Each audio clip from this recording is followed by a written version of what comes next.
As the summer sun began to rise, Melissa Thompson was checking her daughter's medications. She carefully opened the prescription bottles from the hospital and sorted a week's worth of pills into a small medication case while calling out, "Emily, breakfast is ready." On the kitchen counter, Emily's favorite blueberry pancakes were laid out. Melissa always tried to make weekend breakfasts extra special. A response echoed from upstairs, and soon after, 12-year-old Emily slowly made her way down the stairs. Behind her, 8-year-old Sophia bounded down energetically. Emily's color looked good, and her condition had been stable these past few weeks. "Sophia, no running on the stairs," Melissa gently admonished.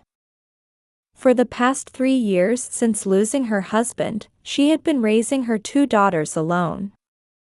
Working as a sales director at Sunbelt Insurance while managing Emily's rare disease treatment kept her constantly on the move. Still, seeing her daughter's smiles made every hardship worthwhile. It was their usual morning scene. Emily carefully cut her pancakes while Sophia asked, "Can I play with Jessica after school today?"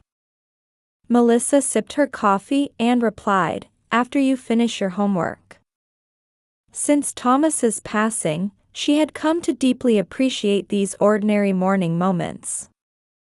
After Emily finished taking her medicine, Melissa said, "I'm heading out a bit early today. I have an appointment with Grandma." In truth, she was going to drop off VIP Disney World tickets with her mother, Barbara. She wanted it to be a wonderful surprise for the girls and hoped it might help improve her relationship with her mother. Barbara Wilson lived in an upscale Winter Park neighborhood with her wealthy husband, who ran a successful real estate business.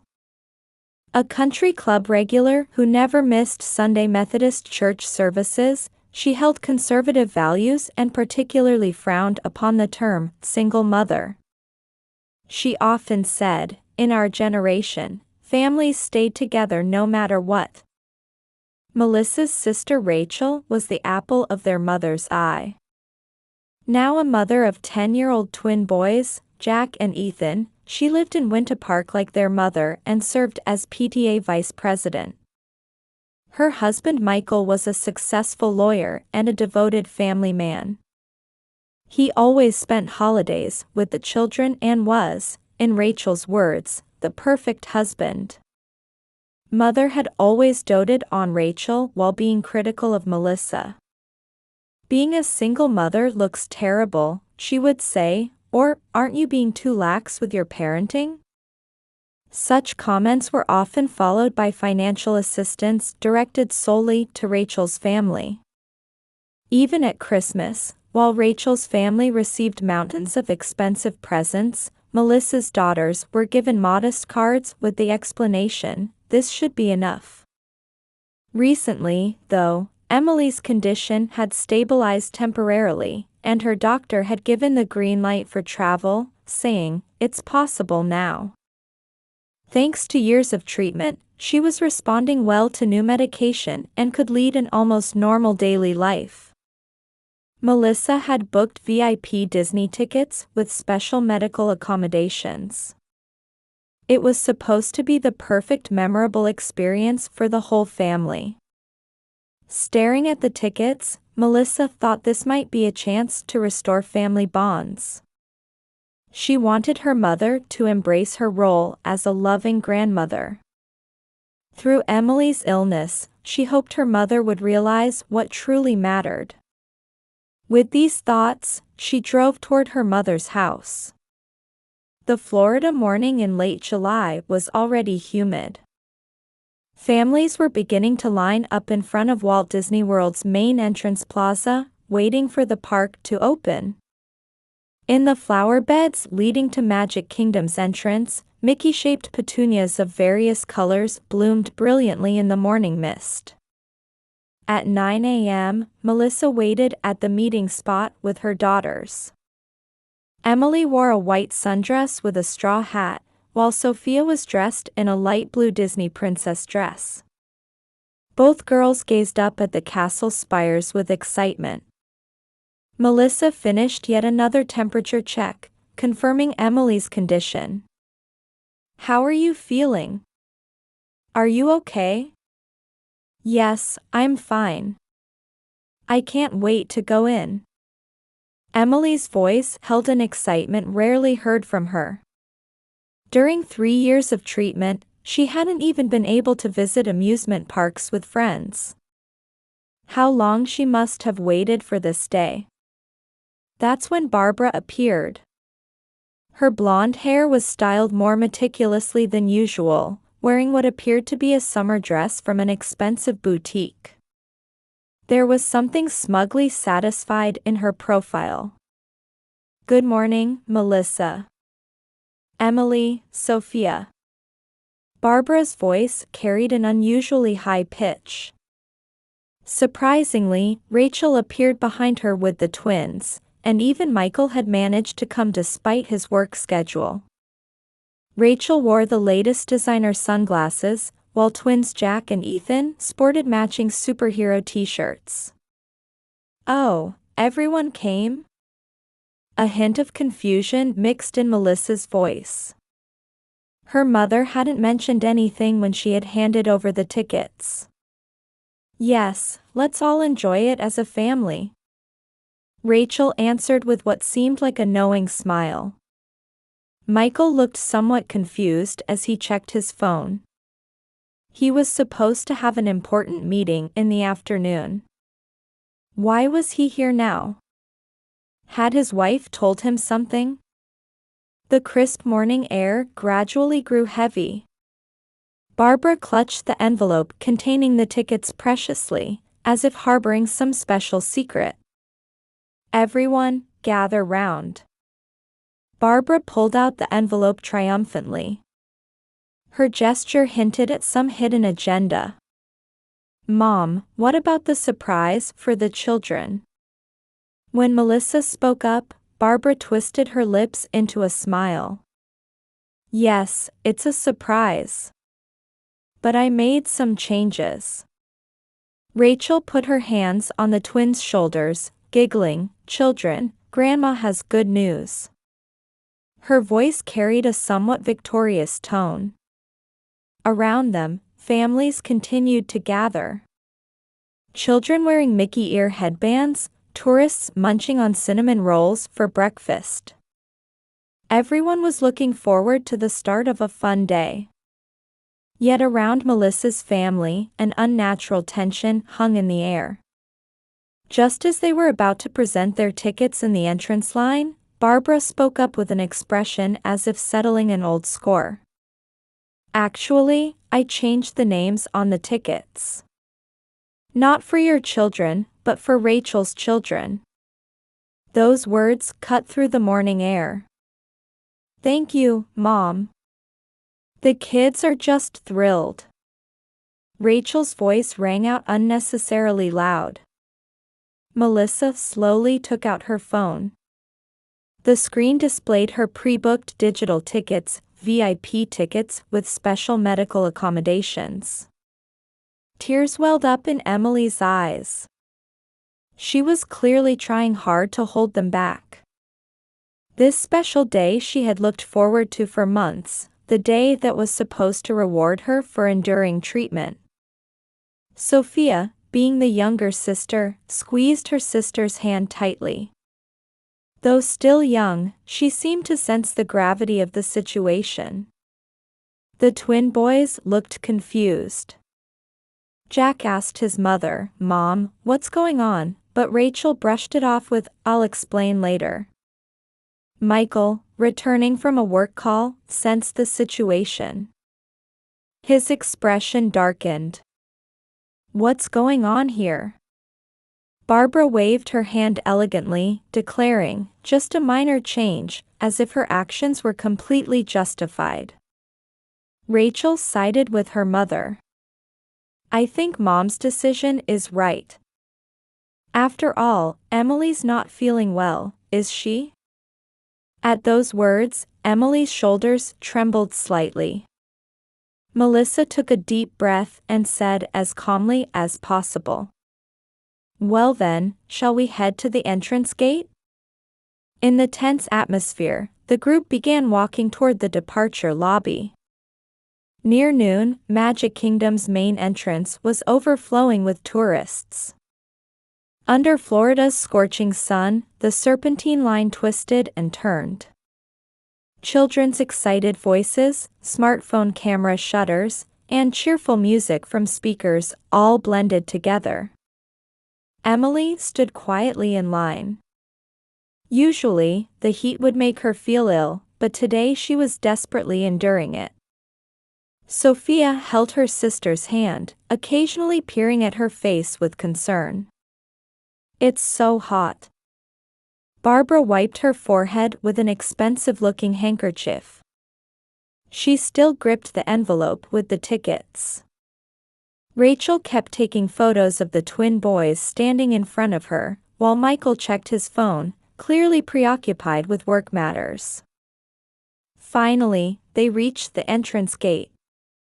A young cast member holding a smartphone greeted them with a smile. Her name tag read Jessica. Barbara stepped forward proudly. "We have VIP tickets." Her gesture of removing tickets from what looked like a boutique envelope carried an obvious air of superiority. Jessica began checking the system. Then, her expression clouded slightly. "I'm sorry, but these tickets show as already being used digitally." The color drained from Barbara's face. "What? Please check again. These are legitimate tickets." Rachel hurriedly interjected. "This must be a mistake. These are the tickets Mom reserved." At that moment, Melissa quietly stepped forward. She took out her smartphone and displayed the screen. "These are the legitimate tickets. VIP tickets with medical accommodations that I reserved 3 months ago." Michael began to understand the situation. "I see. These were special tickets with medical accommodations for Emily's treatment." People around them began to sense what was happening. Mothers with children cast sympathetic glances at Emily. Barbara and Rachel's faces gradually turned red. Just then, another cast member appeared. Her name tag read Judy. She approached the group with a warm smile. "Please wait a moment, everyone. We'll handle this as a special situation." Judy's voice carried the assured composure of years of experience as a cast member. The group was led to a back room. In the air-conditioned room, Judy carefully assessed the situation. Melissa began explaining. "My daughter Emily has been undergoing treatment for a rare disease for 3 years. Finally, her condition stabilized, and her doctor gave permission for travel." While showing the diagnosis and treatment progress saved on her phone, Melissa continued. "These VIP tickets include special medical accommodations, priority access to first aid stations, standby medical staff, wheelchair-accessible FastPass, and even emergency transport services if needed." Judy listened intently, nodding deeply. She occasionally checked information on her dedicated tablet and took notes. "By trying to change the reservation, your mother and sister almost prevented Emily from receiving necessary medical services." Judy's voice was gentle, but her words carried weight. Barbara and Rachel's expressions froze. Michael looked at his wife and mother-in-law sternly. The twin boys, seeming to grasp the seriousness of the situation, moved closer to Emily. "Grandma, why did you change Emily's tickets without asking?" Ethan's innocent question cut through the heavy atmosphere. Judy checked her tablet again and offered a warm smile. Don't worry. We'll handle this specially according to Disney's guest service recovery policy. She efficiently began arranging additional tickets. In another backroom, coordination with the medical response team had already begun. Our wish is for all children to create wonderful memories. I sincerely hope we can deliver special magic to everyone today. At Judy's words, the room's atmosphere gradually softened. Regret appeared in Barbara's eyes for the first time. Rachel cast apologetic glances at her nieces. Thank you so much, Michael said with sincere gratitude. His voice seemed to carry hope for the family's future. In a corner of the room, Emily and Sophia had started talking with the twins. The children's innocent laughter would eventually begin to melt the walls between the adults. The warm air conditioning breeze announced the start of a new day. Outside the window, Cinderella Castle sparkled in the morning light, as if watching over the beginning of this family's new chapter. The special reception room in Magic Kingdom's back room was a quiet space separated from the park's bustle. Surrounded by walls adorned with Walt Disney's photos and early Mickey Mouse sketches, the group sat at a round table. The comfortable air conditioning gently eased the tense atmosphere. Judy distributed lemonade to everyone and discreetly stepped out. With 40 years of experience as a cast member, she knew this moment would be crucial for the family. A moment of silence followed. The children were in another room, enjoying Disney character coloring books with a dedicated cast member. Their laughter faintly filtered through. Let me speak, Melissa quietly began. Since Thomas passed away, every day has been a battle. Her voice trembled slightly, as if holding back deep emotions. Working as an insurance company's sales director while managing Emily's treatment. Going back and forth between hospitals and work all day. Sometimes calling ambulances in the middle of the night for fevers. But during those times, Melissa took a deep breath and looked at her mother. Mom, you always said things like being a single mother looks bad, or if you tried harder, you could find a better treatment center. Always just those kinds of words. Barbara's hands trembled slightly on the table. What I wanted wasn't just advice. I wanted your love, Mom. What Emily and Sophia wanted was the warmth of a normal grandmother. A tear rolled down Melissa's cheek. These Disney tickets. I entrusted them to you because I thought it could be a chance to repair our relationship. Michael quietly interjected. Let me say something too. His expression was more serious than his usual gentle demeanor. Yes, our family is financially blessed. But that's no substitute for love. What children really need isn't material luxury. Regret appeared in Rachel's eyes for the first time. The support she had taken for granted from her mother, she was finally realizing how it had hurt her sister's family. I'm sorry.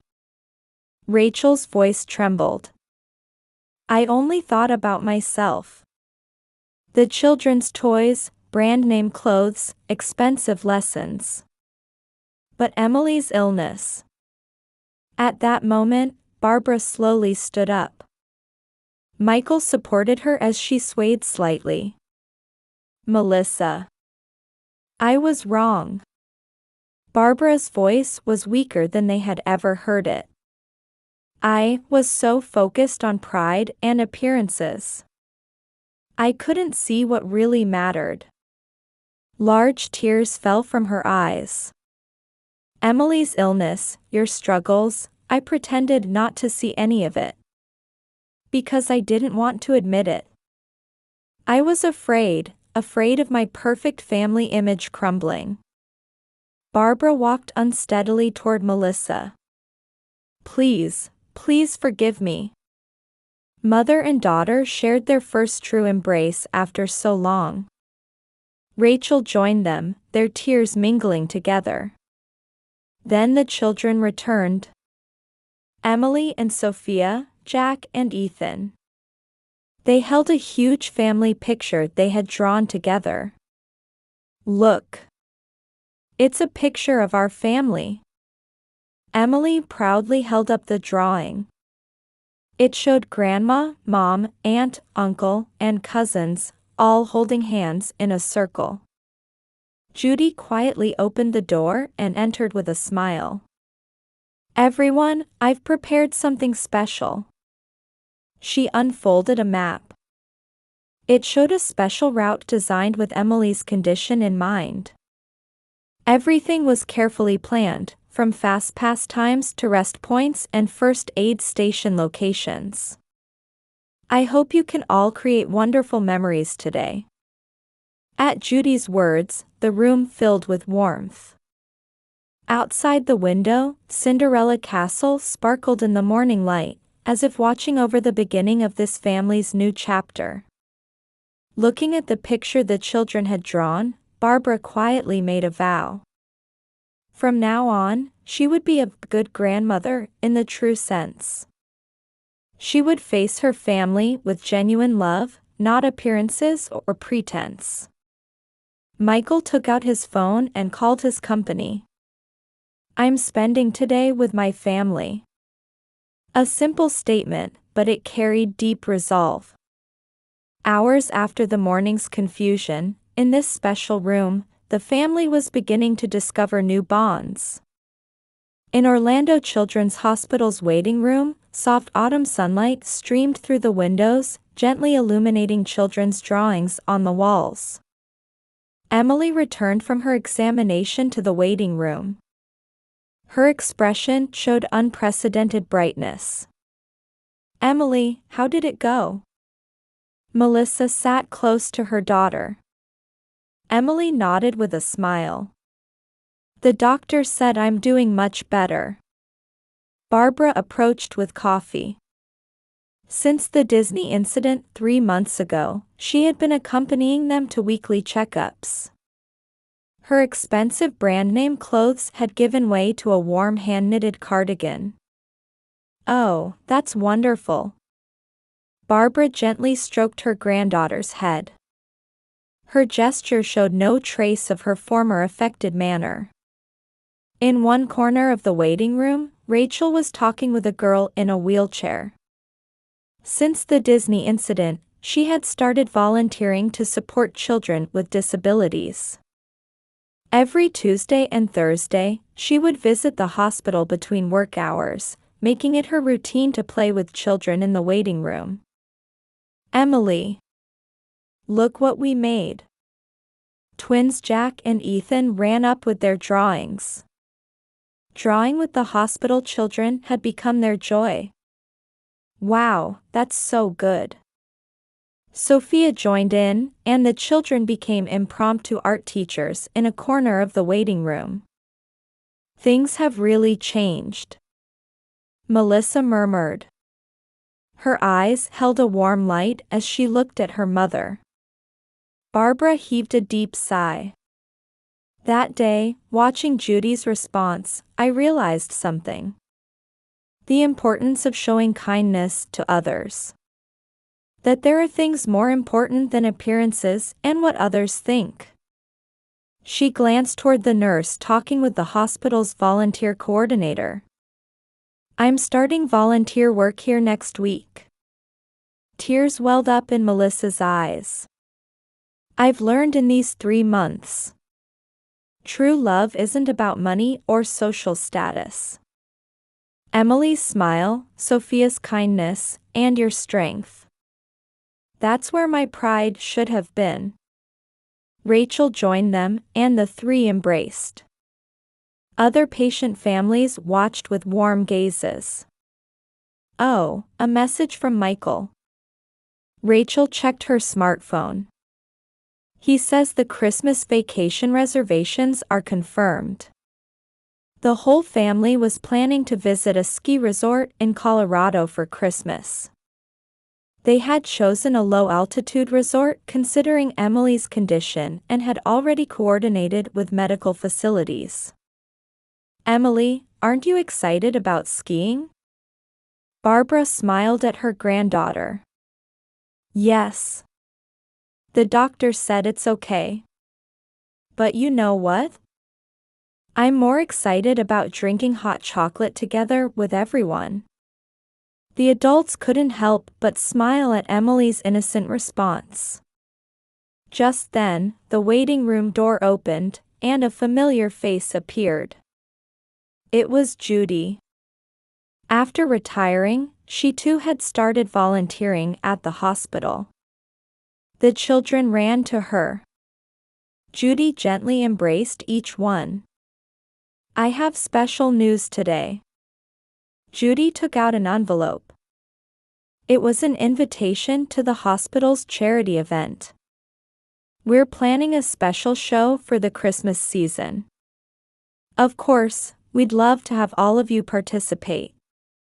Barbara and Rachel immediately showed their support. Both had already become actively involved in various hospital activities. Melissa also volunteered to handle fundraising, putting her work experience to use. I think we'll make a wonderful team. Everyone nodded at Judy's words. Outside the window, Orlando's cityscape gleamed in the autumn sunlight. On the waiting room wall hung the new family picture Emily and the others had drawn. It showed everyone they had met, hospital staff, volunteers, and all the people they had encountered. Everyone holding hands in a big circle. Hey, Grandma. Emily snuggled close to Barbara. You know what? I want to become a doctor when I grow up. I want to help sick children. Barbara gently embraced her granddaughter. You can definitely do it. Melissa quietly watched the scene. The incident at Disney World 3 months ago had indeed been a painful experience. But without it, perhaps they wouldn't have found this happiness. Family shapes sometimes change in unexpected ways. But sometimes those changes can create new bonds. Melissa now truly believed this. In the warm atmosphere of the waiting room, their new family story continued to unfold, quietly but surely.